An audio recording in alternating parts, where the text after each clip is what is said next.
one game away. Blow up. We're playing for something, man. We're playing for something. It's gotta mean something to you.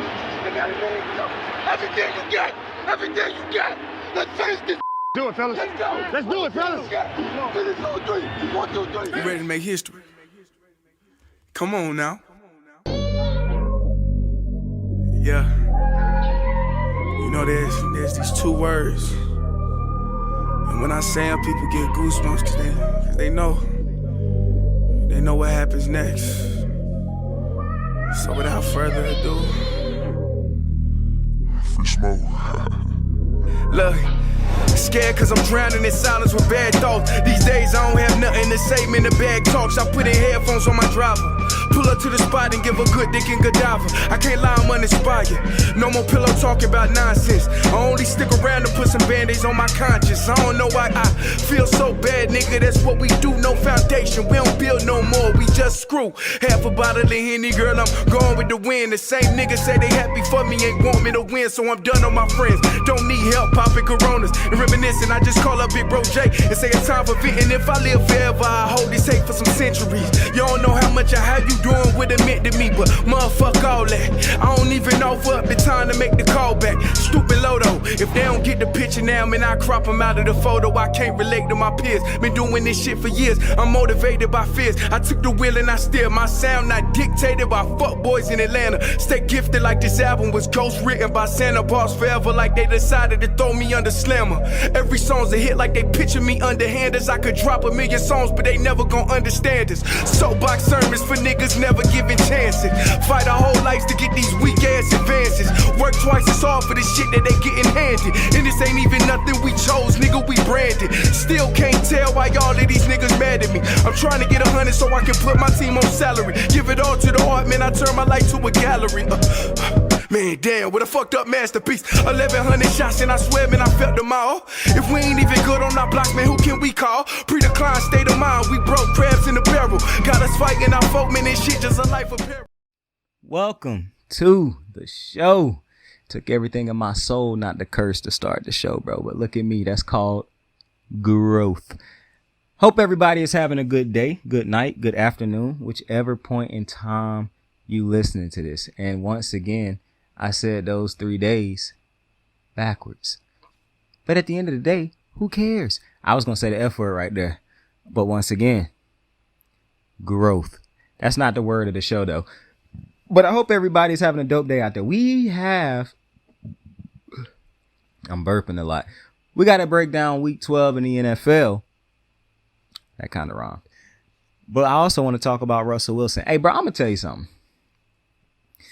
I'm starting to realize, you know, with the more and more people who listen to me, I kind of realize that I have kind of like a duty to, like, when I'm having a bad day or something like that, or when my brain or when my mind is clouded with negative thoughts and whatnot, it would be very easy for me to get on here and spew all those negative, oh, this and that, and, you know, put a whole bunch of negative narratives out there and say a lot of negative things. And because a lot of people fuck with me, some people end up thinking that shit too. But I come to the realization, when you have a platform of any size, when people listen to you, bro, you have a responsibility to not necessarily separate your emotions from your message, but the responsibility to understand where your emotions is and the message that you're trying to get through. Because I done seen a lot of hurt people deliver messages that is just hella inaccurate and wild. Like, I'm at this point where everybody get hurt, bro. I understand it. I done been hurt. People I know done been hurt. Everybody done been hurt, bro. To whatever levels you done been hurt. I'm very fortunate in the way that I ain't never been in love, so I ain't never been hurt in that way. The hurt that I done experienced was probably feeling like inadequate in a sense of, I couldn't get something that I wanted, but never in a sense of, I have never got deep enough in a relationship for the love part. So I haven't experienced that on that level like some people.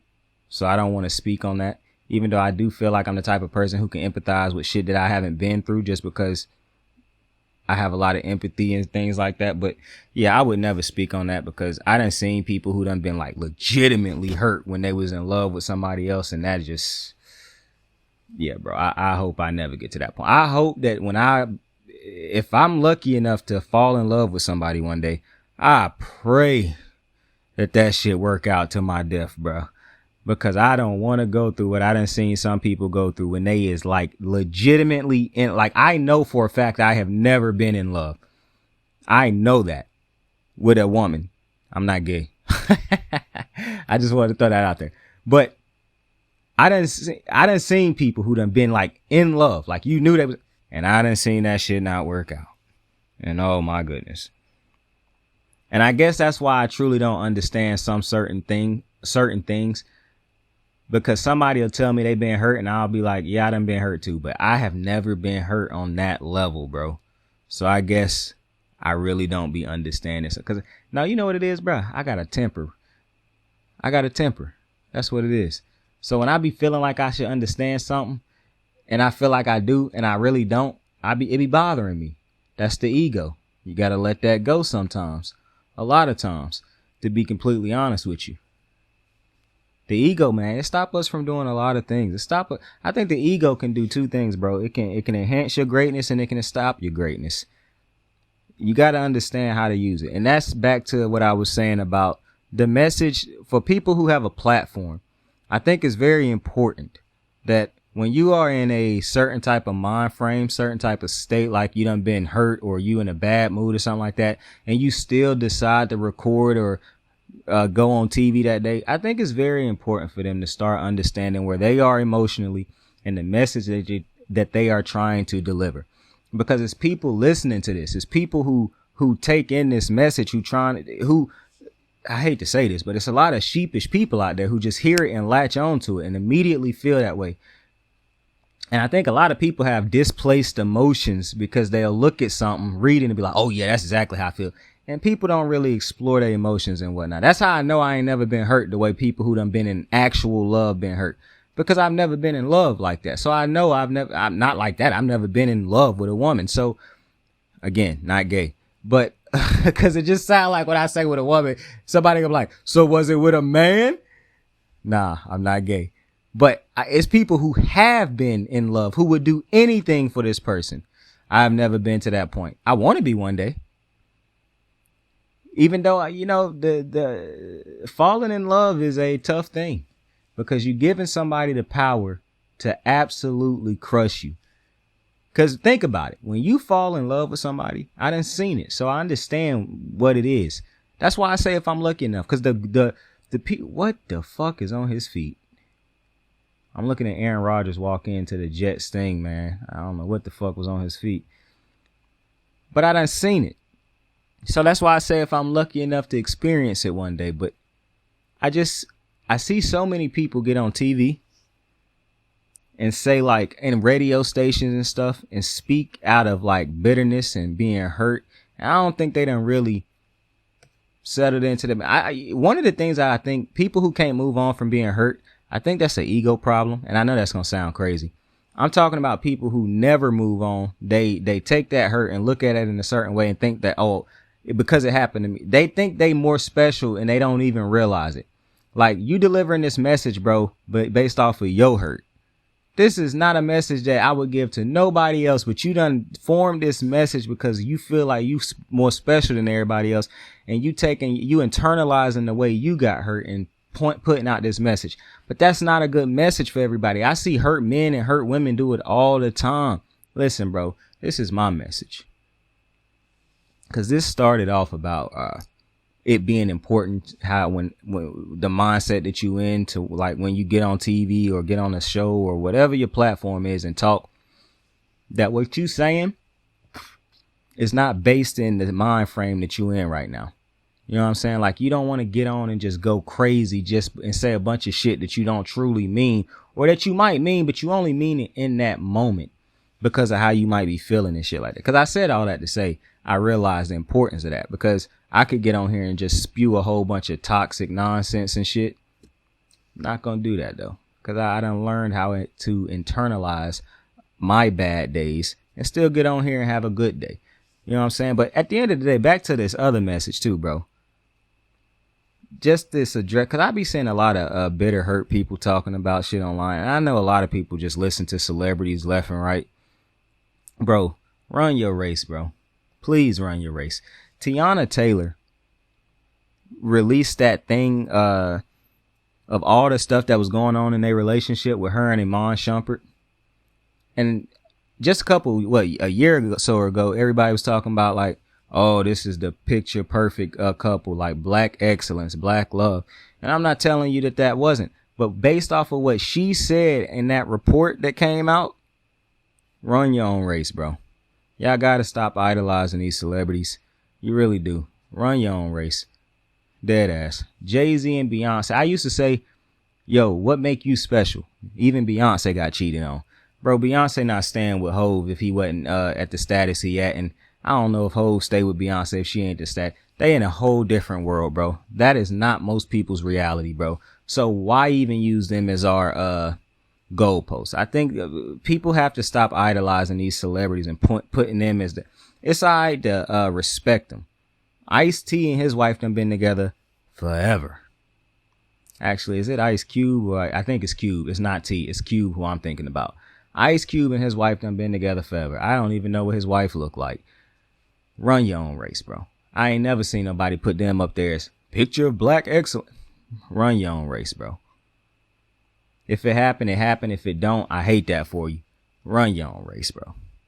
Don't pay attention to these celebrities. Don't let them influence. Now, some of them have great messages because some of them speak from a place of true like knowledge and guidance trying to help you. But a lot of these, come on, man. Run your own race, bro. Live your life, bro. Don't let these celebrities tell you how something should be or how that. Rock out the way you rock out. But with that being said, before we get into these games, I want to talk about Russell Westbrook real quick, bro. Because I saw Russell Westbrook's altercation with a fan. And, you know, I'm getting real sick and tired of people saying, oh, Russ keep overreacting. Oh, Russ can't do this. Russ can't. Bro, at what point in time is people going to hold these fans accountable, bro? Like, dead ass, bro. Fans can just do whatever they want to. And that's wild to me. Dead ass. When you pay a ticket, that does not mean that you can go. And I see analysts say this shit all the time. They pay a ticket, so that means they can go in there and do it. No, the fuck it don't. When you pay a ticket to go to the movie theater, excuse me, you do not then pull out. When you pay a ticket to go to a movie theater, you do not then pull out a camera when you get into the movie theater and start recording. Because that is illegal. You know you can't do that. Oh, but I paid a ticket. Yeah, but you still can't do it.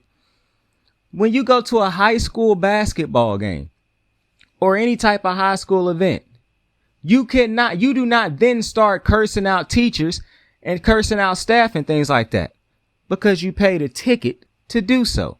You don't start insulting the students who playing in the game because you didn't pay tickets to do that. People know that. But for some reason, and this is probably what my problem is, because people know that just paying for something don't mean that you could just act like a fucking idiot. Paying to get into an event does not then therefore make it all rules is out the window. You can do whatever the fuck you want to, man. You paid to be in. No, that's not how that works. And people know that. This is what people think. Because they millionaires. They get paid millions of dollars. Now we can do it. And just that thought, bro, that thought process, that whole ideology of they make millions of dollars so we can treat them to however the fuck we want to. We can say whatever we want to them. That is crazy. Because essentially what you saying is you going to be broke forever. Because there's no fucking way you think that's allowed if you become rich one day. And I'm rooting for all of you, but how does that make sense? Because they're rich,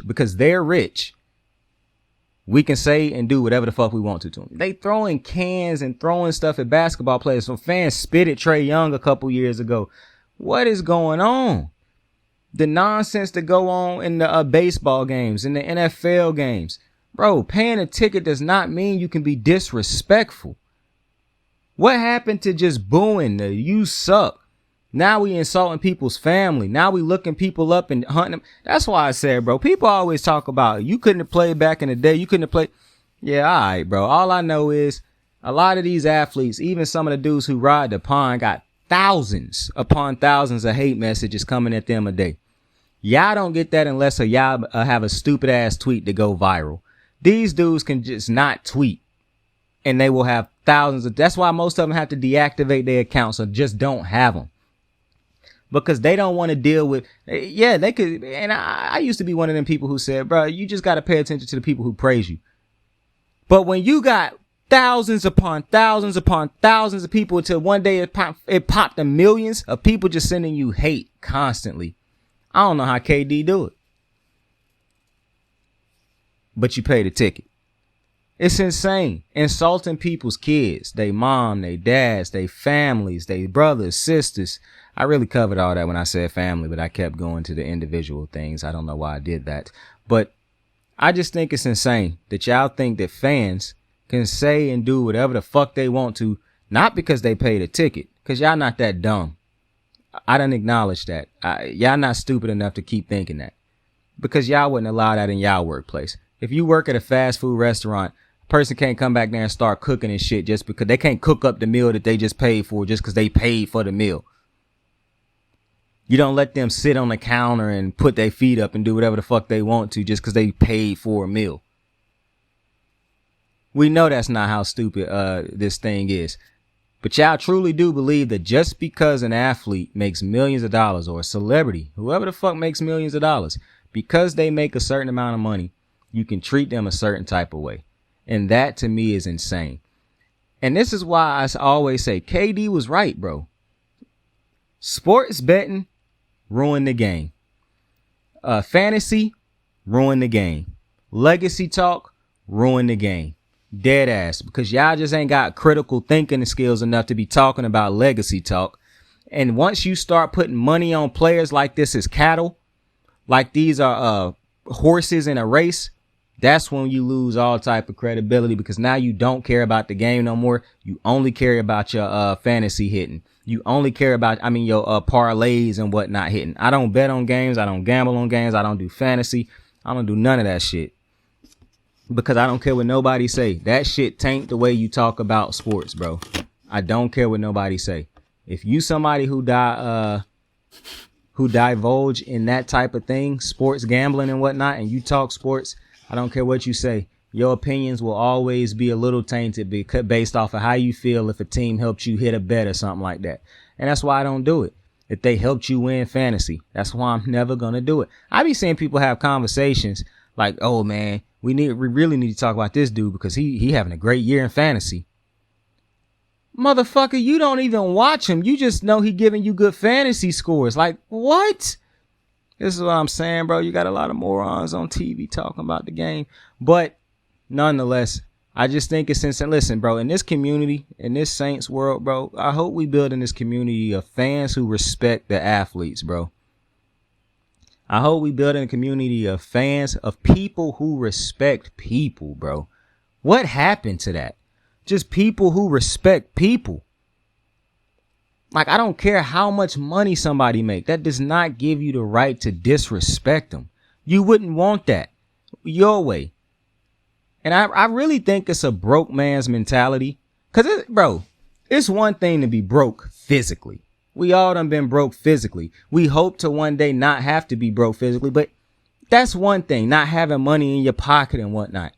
To be broke mentally, I don't know how you get out of that, to be honest with you, bro. I didn't realize that. I don't know how you get out of it, because I be on Twitter and it's a lot of broke mentally motherfuckers out there. When you are mentally broken, not broken as in like a broken person, when you are broke mentally, that's how I should have said it. You're going to be broke forever, bro. That's when you start to settle in and start hating on everybody else who moving ahead in life.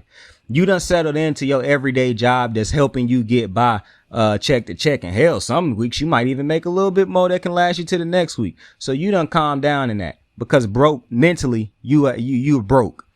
But them people that still chasing dreams, them people who done made it, they make millions. Now you feel as though, oh, they've been given a gift from God. Not that they worked hard and just caught blessings along the way because they chose not to give up.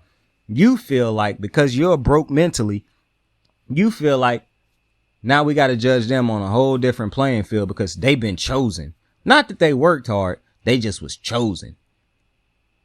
And so now you feel like you can disrespect them. You can say whatever you want to them because they should have thick skin. They make millions of dollars. When in God's name did money stop people from that comment was just so crazy to me that I lost my train of thought. When in God's name did money stop people from feeling shit? Pusha T said, ask Steve Jobs, wealth don't buy health. Wealth can't buy you health. I'm at the point where I truly believe wealth don't buy you love. Wealth can't really buy you nothing. I'm not telling you wealth can't fix a lot of things in your life. If you single, make a lot of money. You can have anybody next to you that you want. But what I am telling you is wealth don't buy. I'm not convinced that wealth buy you true love. I'm not convinced in that. But it can buy you love. It can definitely do that for you. It can buy you a companion. It can buy you a lot of things. But what it don't do is when people are attacking you and constantly calling you names and belittling you, it don't heal that. It can help you get through it. You could drink your way through it because you can afford to. But they feel just like we feel. As soon as we start to realize we all human, regardless of our bank accounts and our social statuses. And I understand we got some monsters out there that we call human beings that like to spread some wild messages. But at the end of the day, it's all about humans respecting humans. So I understand absolutely what Russell Westbrook is about. I absolutely understand why Russ is doing, saying and doing what he's doing to fans when they disrespect him. Because for one, you wouldn't even do it if he was walking down the street and you couldn't put your hand. Like if you couldn't sue this man and you was walking down the street, you wouldn't talk to him like that. You wouldn't say some of the shit that y'all be saying. But you feel like because you paid a ticket and they make millions of dollars and you protect it, now you can say it. But I digress. Week 12 in the NFL. And y'all should know where I'm starting.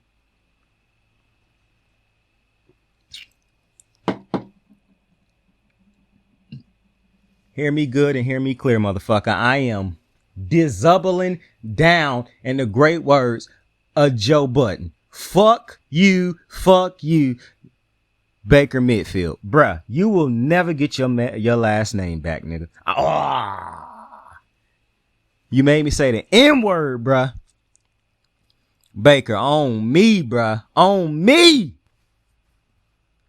Hey, bro, I just want to tell y'all a quick little story, bro. So I get on Twitter. And I immediately realized, before I even got on Twitter, I realized Baker lost. That was the first score I checked when I got off work because I didn't watch the daytime games. You see how transparent I am with y'all, bro? But I didn't watch the daytime games because I was at work. As soon as I got off, the first score I checked, was that Bucks-Colts game. And I realized Baker lost it. So I sit in the parking lot and I start rewatching some of the game. By the time I leave work, get home, I'm about, I want to say, in the third quarter of the game. I watch the third quarter. I turn it off.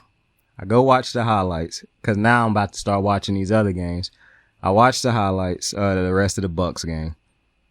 And then I rewatched the game the next day. Bruh. Henry, before I went and rewatched the whole game, when I went home and finally started watching Eagles Bills and I started tweeting about Baker, this dude Henry, now he recanted this statement, but the fact that he ever made it, he said Baker didn't play that bad. It wasn't all on him. He said something around that effect. My dog. I'm glad he recanted the statement, but when he said it, I about had a heart attack because I'm like, bruh, Baker got 2 fumbles, 2 interceptions. 1 interception. I say Baker got like 3 turnovers right now. He missing some throws.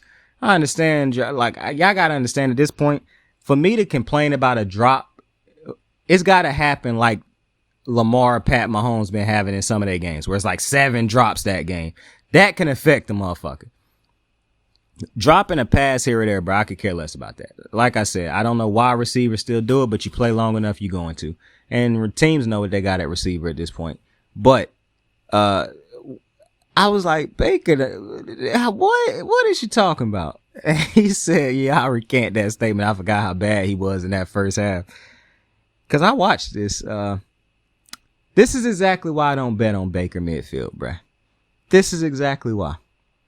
This is exactly why. He got outplayed by Gardner Minshew. Now, I saw somebody say on Twitter, Gardner Minshew, the best backup in the league. He having a hell of a season. Clearly, you ain't been watching this season. Anyways, Gardner Minshew outplayed him. And did Gardner Minshew really play that great? No.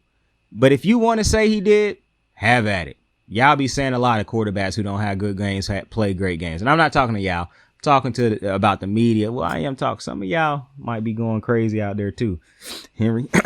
Anyways, the fact that I knew Tampa Bay was going to lose this game as soon as I took Baker to win it.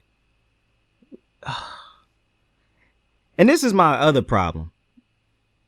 I told y'all, if Atlanta win, bless me. Thank you. I told you, if Atlanta win, that's even better for Tampa Bay, because now you and Atlanta got the same record, 5-6.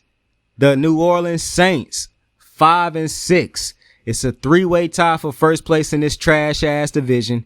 Everybody eats. But Baker, now it's your turn. Now it's your time to prove Saint wrong. Well, you can't prove me wrong because I was right in everything I was saying. But this is the time for you to turn the corner. It's not about proving me wrong. You can't prove me wrong. I was right already. I already won that. Now it's your time to get your get back on Saint. For you to look me in the face and say, fuck you. But you know what? You couldn't do that. You couldn't do that because you played like shit. You played like shit. Your defense done been bad this season. Care less. This game was very much winnable. This game should have been won by your team. You lose 20-27. Some people are like, oh, he only lost by 7 points. Bro, go watch the game. It was opportunities that if you got another quarterback, them opportunities is taken. I'm not going to keep blaming everybody else for quarterbacks being trash, bro. Sometimes you just got to understand you got a trash can back there at quarterback. Now, I'm getting real emotional, and I just told y'all that you got to watch what you say when you're feeling kind of emotional. But this ain't emotion from a bad day. This is emotion from Baker Midfield. Could y'all imagine if I actually put money on this game? And this is why you don't bet on sports. I have nothing to gain or lose in picking these games every week because I don't put money on these motherfuckers. Ain't nothing on the line. Just a bunch of trash talking ego from the homies and from y'all possibly, but that's about it. But as long as I live, as long as these days, it don't matter how far this channel get, bro. Hold me to this. We will never. This might be the first rule on the channel. No, it's a lot of rules we got on the channel. Like, we respect the athletes over here. We will never disrespect humans just because of their tax bracket. Them is two things that you know for certain. Both of them two things you know for certain. That's his rules over here. But another rule I feel like we have over here now is basically, oh, well, you know, our Lord and Savior over here is Aaron Donald. Lamar Jackson also. Them is basically like the channel mascots. But another rule we about to have implemented, bro.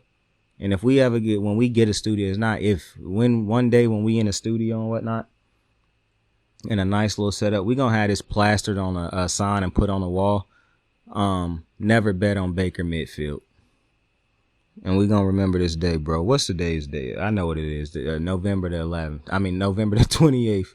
We is never betting on Baker Midfield as long as we fucking live, bro. What a disgrace. Anyways, let's go over these games, man. The Thanksgiving games. Green Bay was at Detroit. They win 29-22. Shout out to my guy, Jordan Love. He is most definitely the franchise quarterback for that team. Washington lost 10-45 in Dallas. Dallas scored a touchdown and ate a turkey leg out of the Salvation Army bucket. That is so swaggy. And I'm going to tell you why. For one, they knew they was going to be whooping Washington's ass. when they got when they put that that turkey leg in there. That's the first thing, because you don't do shit like that if you don't think you're gonna be whooping the team's ass. So that's the first thing. The second thing is, do you think they told, like Jerry said, yeah, I'll pay the fine ahead of time? Because they definitely gonna get fined for that shit. But do you think like Jerry told them like, yeah, I'll pay the fine, so go ahead and do it? You think they took this idea to Jerry and was like, yo, Jerry, let us do this and you pay the fine? I mean, what's it going to cost you? You a billionaire, buddy. I'm just interested to see how that conversation worked out. But yeah, Dallas beat Washington's ass 45-10.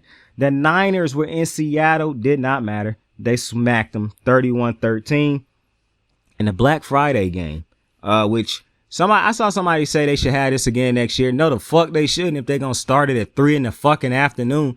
Who starts a football game at 3 in the fucking afternoon on a work week, bro? Black Friday is not a holiday for work people, bro. We still got to go to fucking work. All right? I know the kids is out, but what kids are sitting around watching football all day? They on the game system, bro. They on Call of Duty. Why would you have a Black Friday game at 3 in the fucking afternoon? You know what I had to do on Thanksgiving? Work. What the fuck you think I had to do on a Friday after? Work. Why the fuck would you have a game at 3 in the afternoon, bro? Now, I know some people who probably get off at 3 in the afternoon. And if you one of them people, God bless. I don't get off at 3 in the fucking afternoon, bro. I get off late at fucking night. So why would you not start the game at 8 o'clock? Now, I probably still could have got out later than 8 o'clock, but if I had known the game started at 8 o'clock, I could have made a decision. I was not given that decision because I knew from the start of that day, I wasn't watching that game. Unbelievable, bro. If it was on a Sunday or a Saturday, I wouldn't have said anything. And I work on both of them days. Would not have said shit. It's optional for both days. I be working them, but it's optional. It ain't like, because I know somebody might have heard that and be like, bro, what days do this dude have off? Well, I work every single day of the week if I want to. But, you know, if I get too tired, I'll take the Saturdays off nowadays. Anyways, don't do another Black Friday game if that shit gonna be at 3 in the afternoon. Make that shit at 8 at night, bro. Anyways, New Orleans, the Saints, they came into this game 5-5 against the 4-6 Atlanta Falcons, and they lose 15-24. New England, they went into this game 2-8 against the 3-8 Giants, and they lose 7-10. Absolute. Mac Jones done been benched for the 4th time this year. God bless you, Mac. Roll Tide. Man, you got to get the fuck out of there. But I told y'all this, 2 years ago when he benched him for Bailey Zappi on that Monday Night Football game. Like, if Mac didn't lose all his confidence in that moment, then it's only a matter of time. When you got a quarterback with this type of ego who done been allowed to live off of his past for this long, what do you expect? It don't matter who the Patriots put at the helm. They will not have success if they don't decide to evolve at some point in time. You watch everybody else evolve, yet they haven't. And they can't even say that we haven't evolved because it's still working. It's not. The last time you was in the playoffs, Josh Allen and that offense didn't punt. And they scored on damn near every drive. But sure, the Patriots way. To me, this is absolutely silly. That what Mac done been exposed to. I talk about a lot of quarterbacks not being put in good positions and whatnot, and I understand that a certain type of talented quarterbacks will be able to turn any situation around regardless. Mac Jones don't got that type of talent, and he haven't been given a shot though to expound on his talent, to really excel with what he can do, because he done been put in a bad offense from the start. The offense has never got him any type of weapons. Name one great weapon that Mac Jones done had? And I ain't talking about a good one, because I don't think he done had good weapons. Because if you good to me, that means you got to at least be consistently giving me something on a week-to-week basis. His best players was Jacoby Myers. Jacoby Myers is a all-right receiver. He good at times. I'm not labeling him good all the time. He got tight ends who one of them got shipped out like the second year. What have the Patriots truly done? And saying that they took shots on this and that, bro, if you keep striking out, then you got to keep swinging. You can't just stop and say, well, we tried. That's not how this shit worked. Mac Jones he had a defensive fucking coordinator last year as his offensive coordinator. What owner let they coach do some shit like that? This is what I'm saying, bro. White people could just get away with doing some nonsense, bro. Because what the fuck? You think they letting Steve Wilkes or one of these niggas in the NFL? Here I go. You think they letting one of these black dudes in the NFL pull that shit? I mean, they trying to fire Mike Tomlin because he held on to an offensive coordinator that wasn't good for too long. Bill Belichick hired a defensive coordinator as Mac Jones' OC. But sure, Mac Jones supposed to go out there and be great. What's wrong with y'all? What are y'all smoking? What are y'all drinking? Bro, it's some odds that motherfuckers just can't fight from. I understand this phrase, just keep on swinging. Nah, your arm's just not long enough to reach God at a certain point, brother. So I don't understand how y'all, but I don't understand the Mac Jones hate. Is Mac Jones, Pat Mahomes, Lamar Jackson, Joe Burrow, Josh? No. But I'm not finna sit here and say he that much worse. Is he that much worse than Brock Purdy? You telling me Mac Jones couldn't do what Brock Purdy doing right now if he was in San Fran? To me, this is all on Bill and on that owner who people haven't given enough credit to for letting this shit happen. The 1-9 Carolina Panthers headed into Tennessee to take on the 3-7 Tennessee Titans. If you watch this game, God bless your soul. The Tennessee Titans win 17-10. The 7-3 Jacksonville Jaguars head into Houston and they to see the 6-4 Houston Texans. They end up winning this game 24-21. They need to go send the refs a care package. I'm not a dude who really like to give the refs too much, but keeping that drive alive the way they did from them bullshit. See, I just kind of got mad about that. This is my problem. I'm going to go ahead. Yeah, we're going to have to pause for a quick second on some of these scores. Because let me sit down right here. The Texans, for one, are better than the Jags. I don't care what nobody say. From what I done seen this season, I would take the Texans in. If they played again in the playoffs, I'm taking Texans.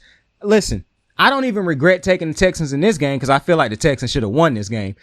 And it was some things that the Texans could have done better in this game. Nonetheless,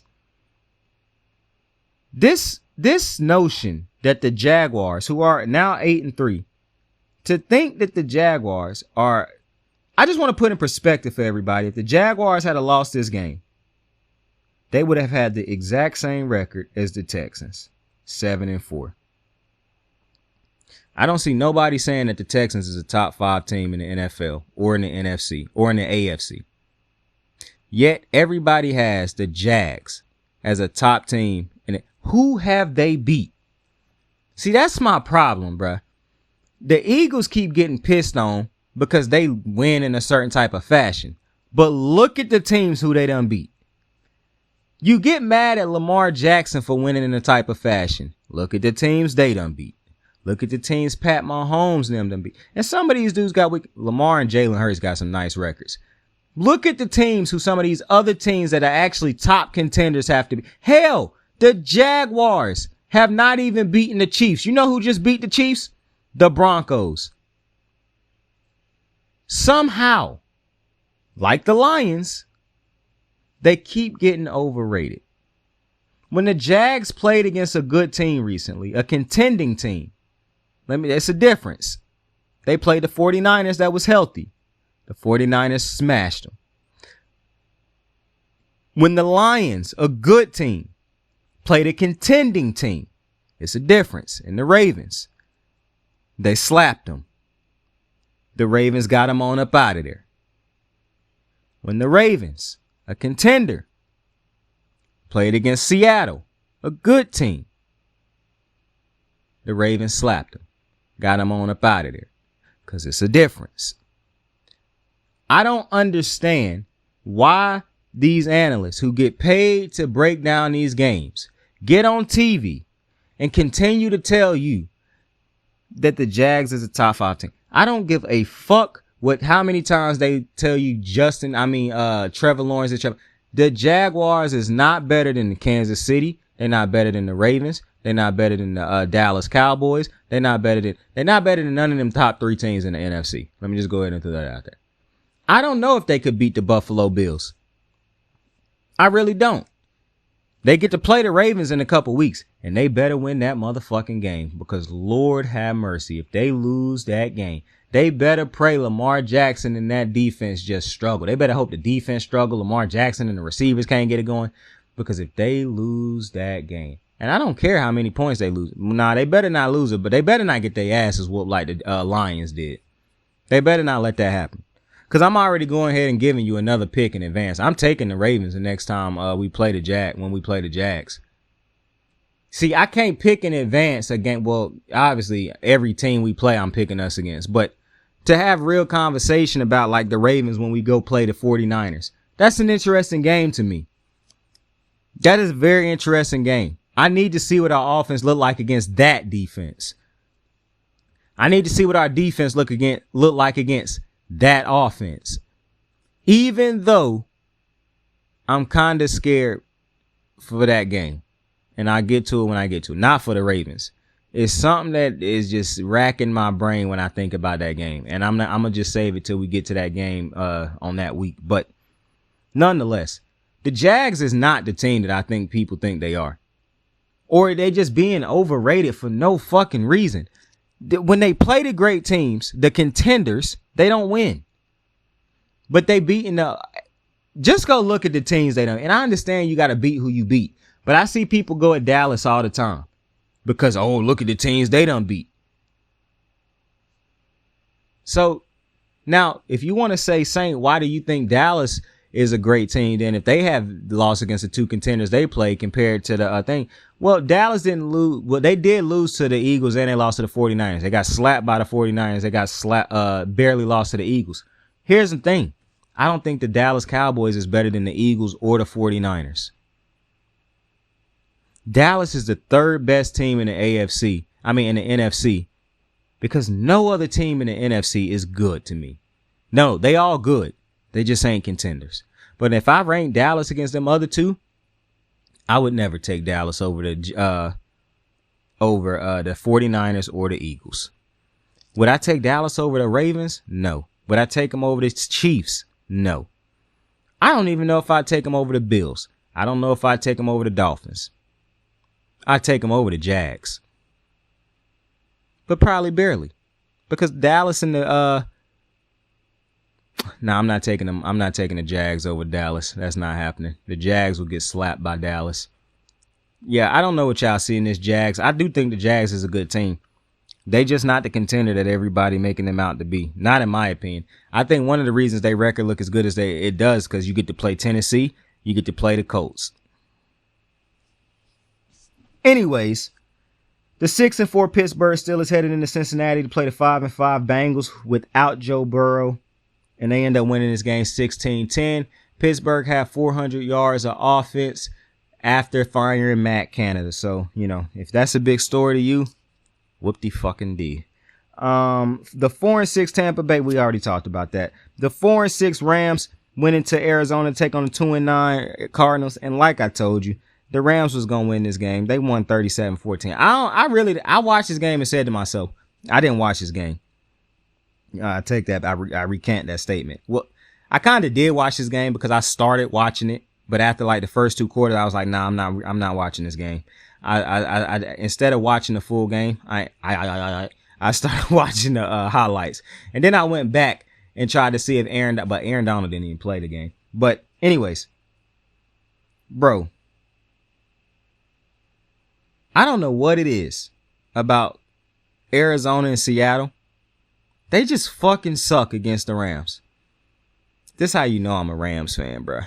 Because I wouldn't even know this information if not for the fact I've been watching the Rams damn near since Aaron Donald got there, bro. Since Sean McVay got there, really. Sean McVay just don't lose to Arizona or to Seattle. I don't know what it is. He just understand how to coach against them. I don't know if it's something he done seen when coaching. I don't know what it is. But the only one he struggled against is Shanahan.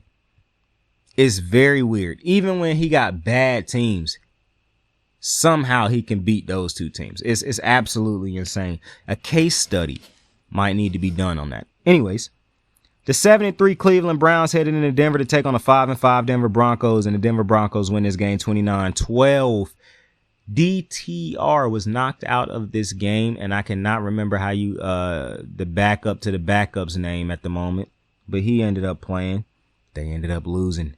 Where is Jacoby Brissett? I cannot remember the team I think Jacoby Brissett is either on Washington or on the Falcons.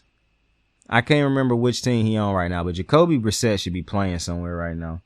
The 7-3 Chiefs went into Vegas to take on. Boy, it's a shame that Vegas crowd ain't gonna see a good game in that stadium by that home team until, whoever is the home team in the Super Bowl. Anyways, the Vegas 5-6 Vegas Raiders, they get blasted 31-17. The Chiefs score, I think, 17 points in the second half of this game. Congratulations to the Chiefs, man. Finally scoring in the second half, where they scored 20-something points, I think. Regardless, that's the most points they done scored in the second half all month.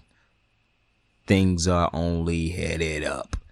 You had the 6-5 Buffalo Bills, and this was probably the game of the fucking week, in my opinion.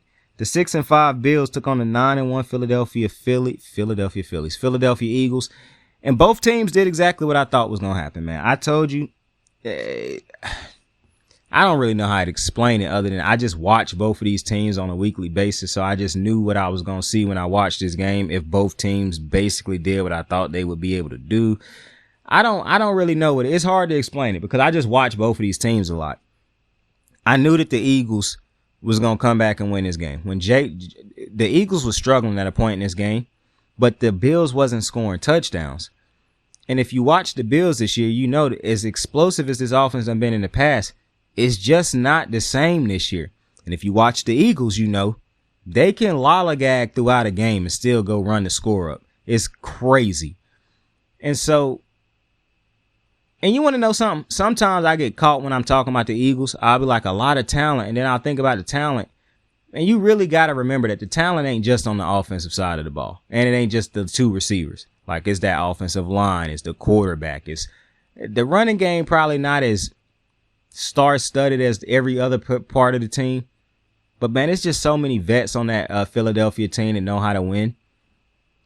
That's why when Ryan Clark, who I'm starting to realize is an overrated analyst, either way, he sent out a tweet basically saying that the Eagles going to lose. That his basically sentiment was basically, he just a in-the-moment type of motherfucker, bro. And I tweeted him, bro, it don't matter. If the Bills ain't scoring touchdowns, the Eagles still going to win this game. The Bills scored a touchdown literally a couple minutes after I said that because they was driving off of a turnover, I believe. I lost no faith in the Eagles, bro. If you watch the Eagles, they just know how to win games, especially if the game close. Bro, if you can't blow the Eagles out, like, you want to know what would be interesting? To see a team go up 21-0 on the Eagles. Now I'm interested. But these type of games, the Eagles going to keep finding ways to win it. And yes, they going to overtime. Jalen Hurts with the church down. Big dog type activity. Josh Allen, 0-6 in the playoffs. 0-6 in overtime. They changed the overtime rule for him, and he still can't win in overtime. That's still my dog. That's still my dog. But I saw a tweet that said, every time I think I look good, this motherfucker pops up. And he was quote tweeted Jalen Hurts. That shit was hilarious. Baltimore ended up winning 8. They come into this game 8-3 against the 4-6 Chargers. I didn't even know it was that bad for the Chargers, bro. Dead ass. Did not realize these motherfuckers was really 4-6. Anyways, Baltimore won 20-10 off of the back of that strong performance from the defense. Great performance. Ravens offense came out there. We struggled a little bit. First game without Mark Andrews. That's okay. It didn't bother me. I was happy to see the defense be able to get a win from start to finish by dominating. I like to see that. I'm used to the defense folding at the end of these games after playing most of the game dominating. Then at the end of the game, they end up doing some bullshit to basically get a game away. I'm glad that's not what transpired this time around. I'm very happy about that. So you get no complaints out of me. Chicago and Minnesota, I could care less about their records. They just played one of the worst Monday Night Football games I think I ever seen. Chicago won this game and didn't even score a touchdown.